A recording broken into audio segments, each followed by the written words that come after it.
साथ जिसको पेंशन ना ओपीएस है ना एनपीएस है, उसको भी रेगुलर करा करके इस पेंशन में शामिल करना है।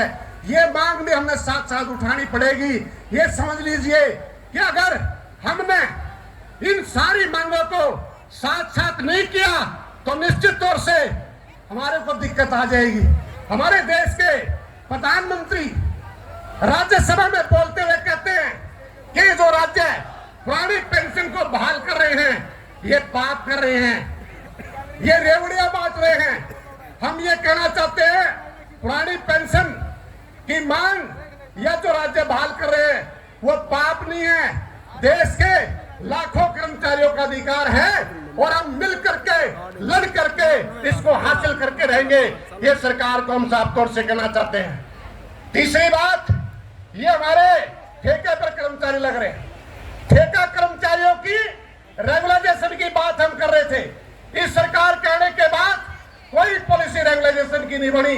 हम मोदी साहब को भी कह रहे हैं 56 इंच का सीना दिखाओ और संसद में बिल लेकर के आओ कि जो भी कच्चे कर्मचारी हैं इन सब की नौकरी पक्की कर दी जाए। आप 56 इंच का वहां सीना दिखाओ।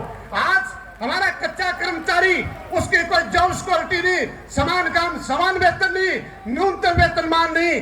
जिस दिन रिटायर होंगे, अभी मेरे को एक साथी मिला कि मैं 22 साल की नौकरी के बाद रिटायर हो रहा हूं, इसी महीने मेरे को क्या मिलेगा? ये जो हमारी सरकार है उसको बताना चाहते हैं। जो कर्मचारी ठेके पर रिटायर होगा 1 पैसा उसको नहीं मिल रहा। हम सोचते थे कि नौकरी पक्की होगी, लेकिन हुआ क्या? हरियाणा कौशल रोजगार निगम ला करके परमानेंट तौर से ठेका कर्मचारियों की रेगुलाइजेशन का रास्ता पूरी तरीके से बंद कर दिया। एक बड़ा इश्यू और सामने हमारे है, खाली पदों को भरना। इस देश के अंदर केंद्र और राज्य सरकारों को मिला करके बैंक, डिफेंस, बीमा, इन सबको मिला करके 60 लाख से ज्यादा पद खाली पड़े हैं। दूसरी तरफ महंगाई, बेरोजगारी और चरम सीमा पर है, लेकिन केंद्र की सरकार इन खाली पड़े पदों को पक्की भर्ती से भर के बेरोजगार को रोजगार देने की बजाय काम ठेके पर कर रही है और ठेके पर ही रिटायर हो जाएंगे, ऐसी बात वो लगातार कर रही है। इसलिए हम कहना चाहते हैं, जब हम कहते हैं कि इन पदों को भरो, तो सरकार का कहना होता है कि हमारे पास पैसे नहीं है। पैसे कहां से लेकर के आएंगे? कोरोना काल में आपने देखा हमारा medical, paramedical, ASHA, anganwadi, mid day meal, teacher, तमाम प्रकार के कर्मचारी अपनी जान जोखिम में डाल करके कोरोना से लड़ रहे थे। सबसे ताकतवर देश है अमेरिका, पैसे में भी, हथियार में भी, लेकिन सबसे ज्यादा अगर मृत्यु हुई है कोरोना से तो अमेरिका में हुई है। हथियार क्यों नहीं चलाए?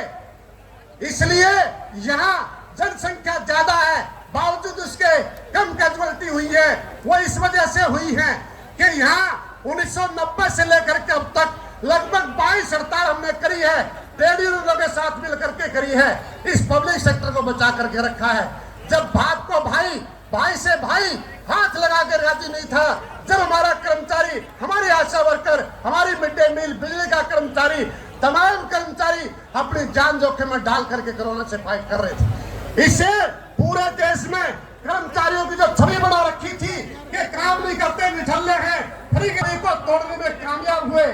और निश्चित तौर से सरकारी क्षेत्र को मजबूत करो, सरकारी विभागों में भर्ती करो, पूरी तनख्वाह दो, बच्चों को पक्का करो।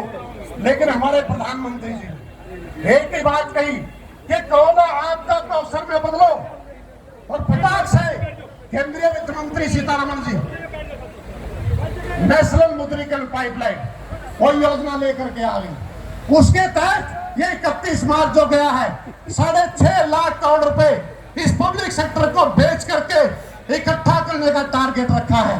इसके तहत चाहे रेल है, तेल है, ढेल है, सेल है, बैंक है, बीमा है, ट्रांसपोर्ट है, बिजली है, पोर्ट है, एयरपोर्ट है, सब बिकने के लिए लगा रखे हैं। भाषण थे, भाई और बहनों, मित्रों, इस देश को नहीं बिकने देंगे। आज ये देश बिक रहा है। इसलिए साथियों, इस पब्लिक सेक्टर को बचाने का सवाल है। सरकार कहती है, जो हम बोलते हैं, इन पदों को बहाल करो, 8वें पे कमीशन का गठन करो, 18 महीने का डीए उसका भुगतान करके हमारे पास पैसा नहीं है। पैसा कहां गया? हम ये पूछना चाहते सरकार से। हम बताते हैं पैसा कहां गया। पिछले लगभग 5 साल से जब पार्लियामेंट में आंकड़ा दिया है, बड़े पूंजीपतियों के लगभग 11 लाख करोड़ रुपए माफ कर दिए हैं। 10.5 लाख करोड़ रुपए बैंकों का एनपीए हो गया है, जो डूबा हुआ कर्ज कह सकते हैं।